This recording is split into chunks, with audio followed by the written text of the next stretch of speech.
When I was 53 years of age, I was diagnosed with cancer. Until the fact that I went to see a specialist, I didn't realise it was an aggressive cancer. Once you start chemo, and then you have to train as well, you need a lot of backup behind you. You need your family to say, look, you've got to go, it's important that you go.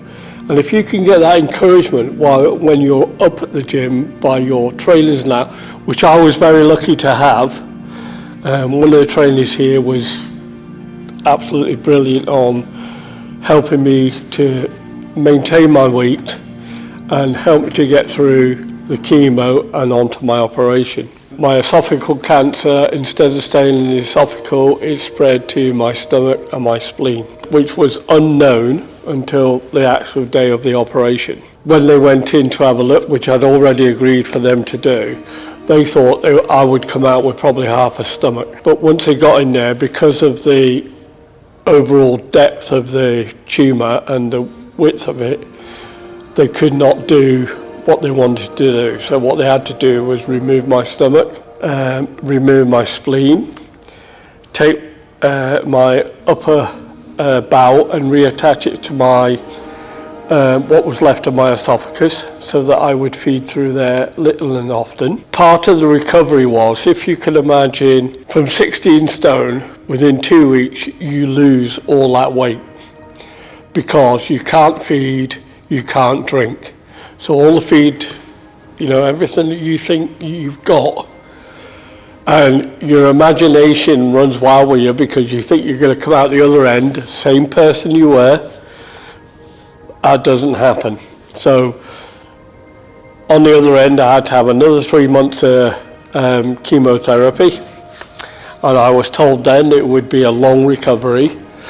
But part of that recovery, from encouragement from Leicester Hospital, the guy that I was talking to here, and a colleague who became a very good friend, who maintained me, said, right, come on, they've told you need to exercise, you need to get yourself fit to get through this.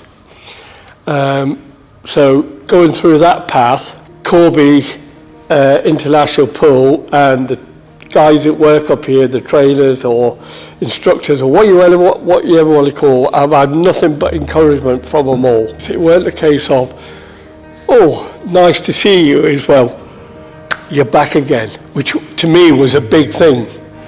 Not nice to see you, to say you're back again. For me to get that information meant, oh, that's great, that's an encouragement, to come and keep coming.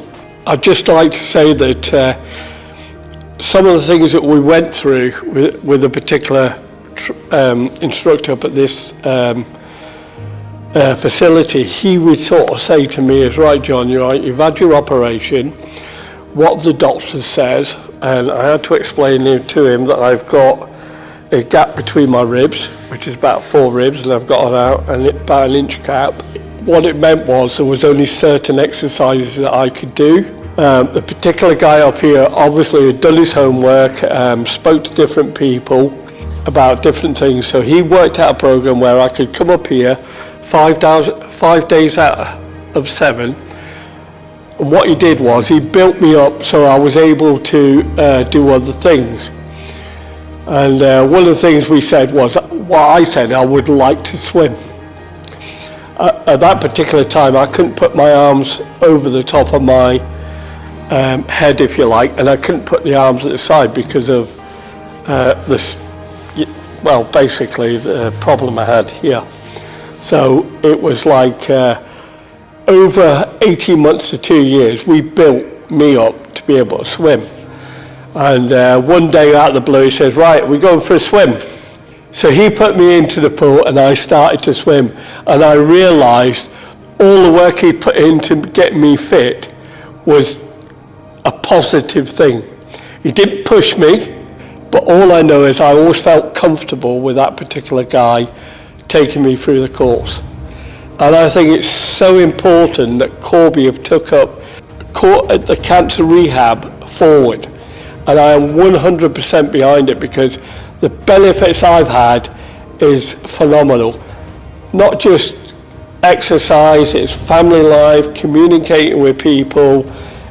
It's everything. You just learn to relive your life by socialising. You don't go into yourself. It's very important that we realise that the first step might be to get to the door. You might not come in, but then the second step is for somebody to encourage you to go inside. You still might not go to the gym, but the third time you might walk up to the gym, have a look what people are doing, you start to exercise and you start to engage with people around you. Because the first thing that happens is people will go, what's wrong with you? So you start to tell them, but that's a communication. So you've already starting to communicate with people. So it's about being part of a community. And I think community is important, irrespective of where we live in this world or what we do.